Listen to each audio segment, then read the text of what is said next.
오늘 우리에게 주신 하나님의 말씀은 사무엘상 3장 1절에서 21절까지입니다. 사무엘상 3장입니다. 우리 드라마 바이블로 낭독될 때에 눈과 마음을 함께 읽도록 하겠습니다.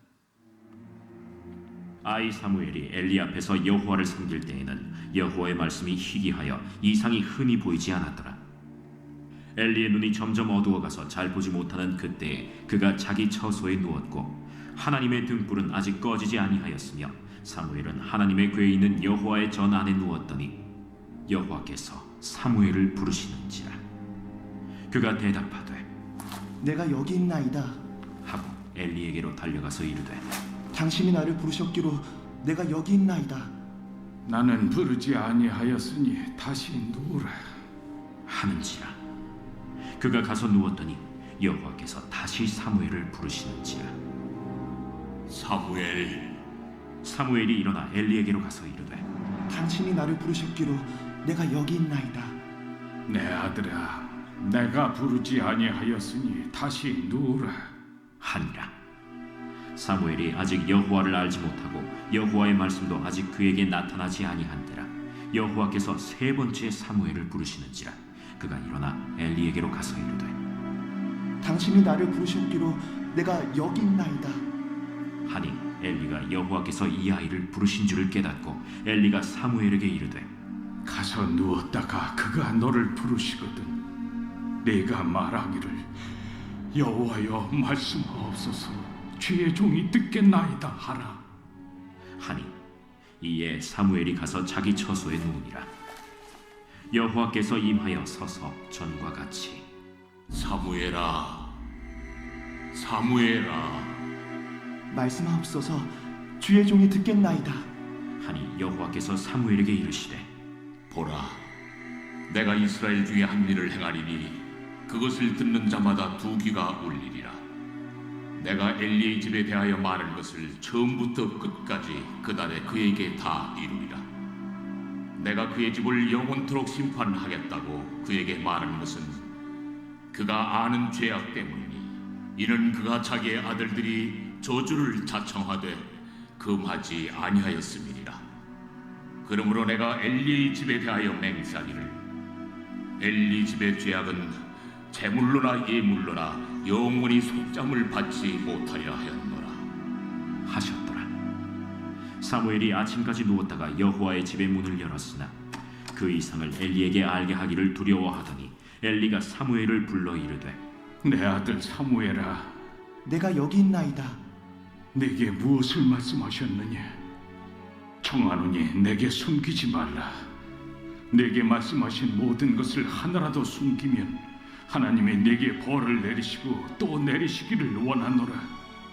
사무엘이 그것을 그에게 자세히 말하고 조금도 숨기지 아니하니 이는 여호와이시니 선하신 대로 하실 것이니라 하니라. 사무엘이 자라매 여호와께서 그와 함께 계셔서 그의 말이 하나도 땅에 떨어지지 않게 하시니 단에서부터 브엘세바까지의 온 이스라엘이 사무엘은 여호와의 선지자로 세우심을 입은 줄을 알았더라. 여호와께서 실로에서 다시 나타나시되 여호와께서 실로에서 여호와의 말씀으로 사무엘에게 자기를 나타내시니라. 아멘. 오늘 말씀의 제목은 하나님이 사용하시는 한 사람입니다. 오늘 말씀은 하나님이 사무엘을 부르시는 장면입니다. 이때 배경을 보면 영적으로 매우 어두운 때였습니다. 1절 말씀에 아이 사무엘이 엘리 앞에서 여호와를 섬길 때에는 여호와의 말씀이 희귀하여 이상이 흔히 보이지 않았더라 했습니다. 당시 상황을 한마디로 표현할 때에 여호와의 말씀이 희귀하다라고 말씀을 하셨으니 하나님의 일을 하는 사람은 물론이고 백성들이 하나님의 말씀을 의지하지 않고 말씀대로 행하는 자가 거의 없었기 때문에 하나님의 일이 나타나지 않았습니다. 하나님의 말씀이 이루어지는 것이 거의 없었으니 희귀하다 하고 말씀하시는 것입니다.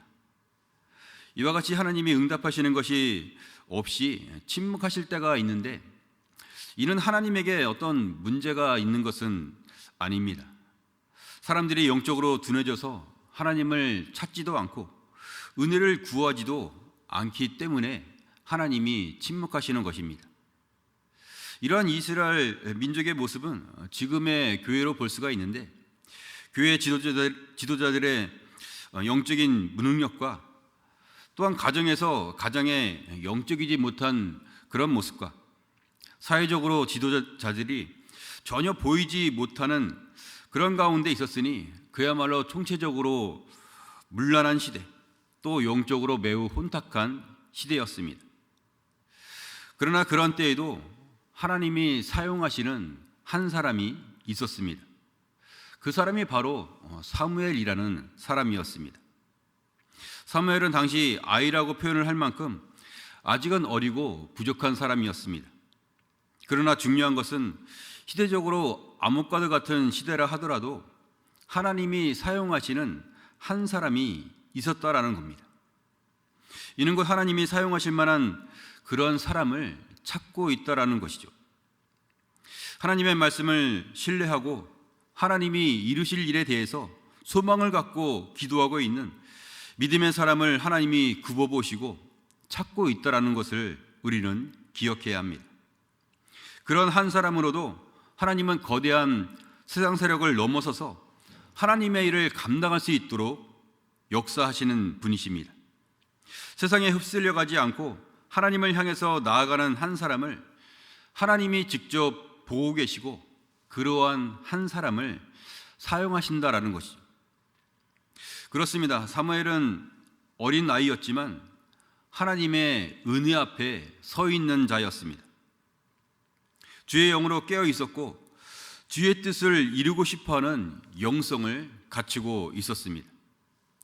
3절 말씀에 하나님의 등불은 아직 꺼지지 아니하였으며 사무엘은 하나님의 궤에 있는 여호와의 전 안에 누웠더니 하고 나와 있습니다.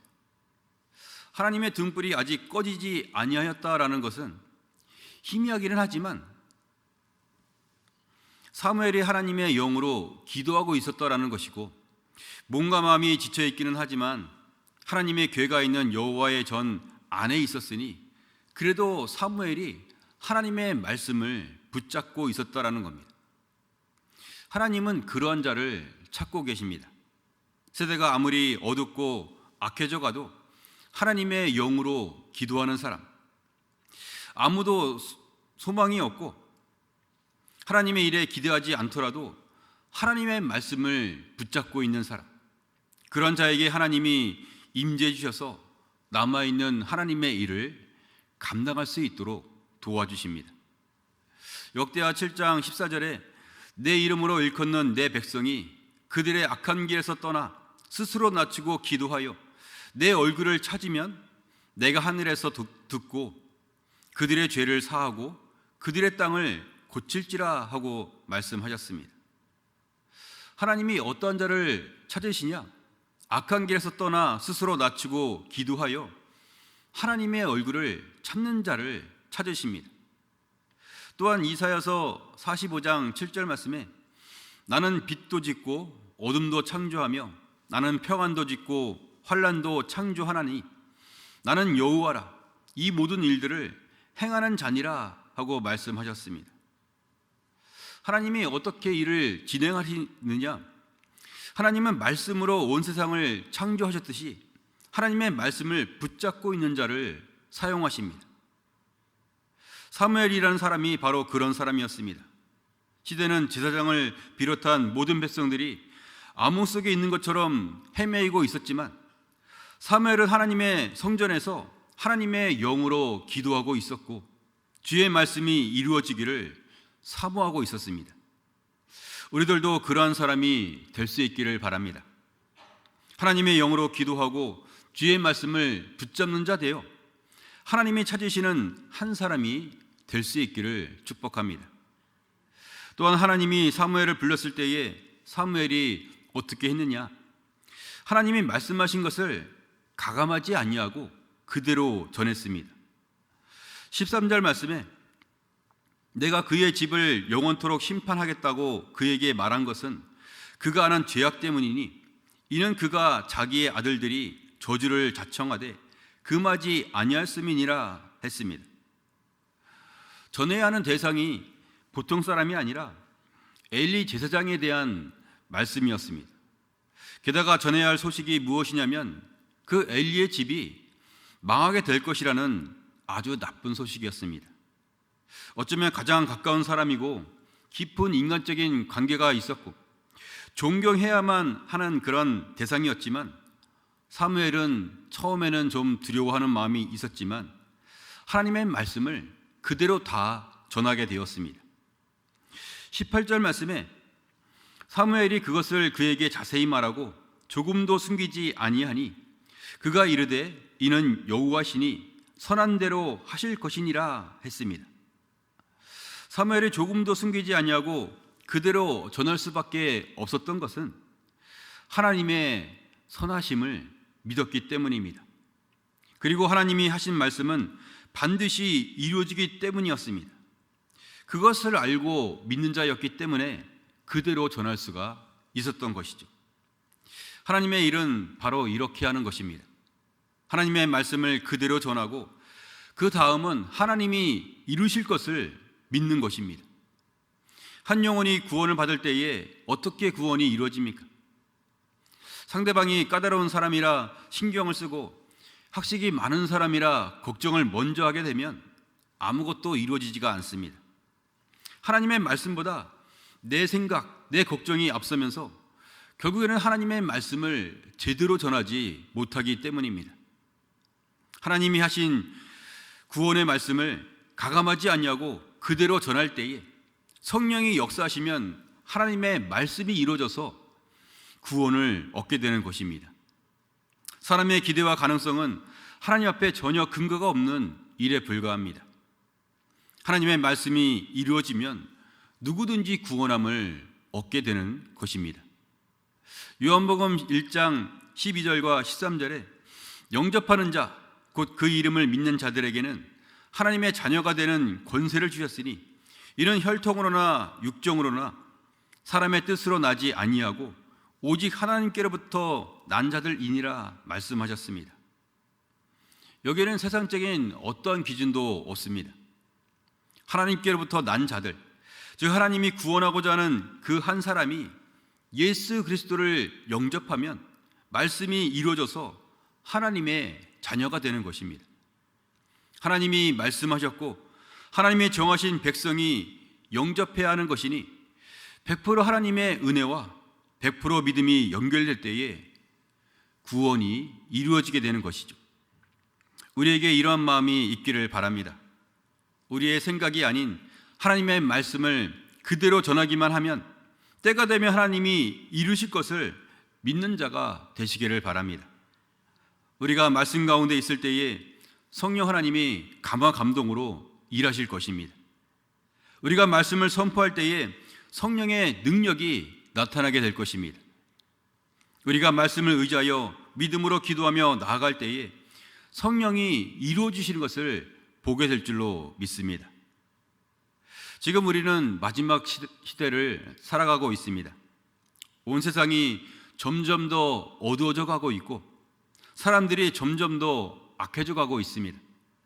그러나 살아계신 하나님은 어제나 오늘도 동일한 줄로 믿습니다.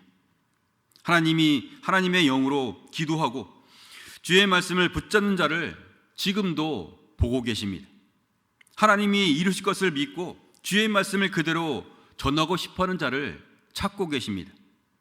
우리 모두 하나님이 사용하시는 한 사람이 되어 남겨진 생명의 일을 감당할 수 있는 자가 될 수 있기를 축복합니다. 그래서 이 모든 세대를 거슬러서 오히려 하나님의 빛, 생명의 빛을 잘 전할 수 있는 지혜와 능력이 있는 사람이 될 수 있기를 주님의 이름으로 축원합니다.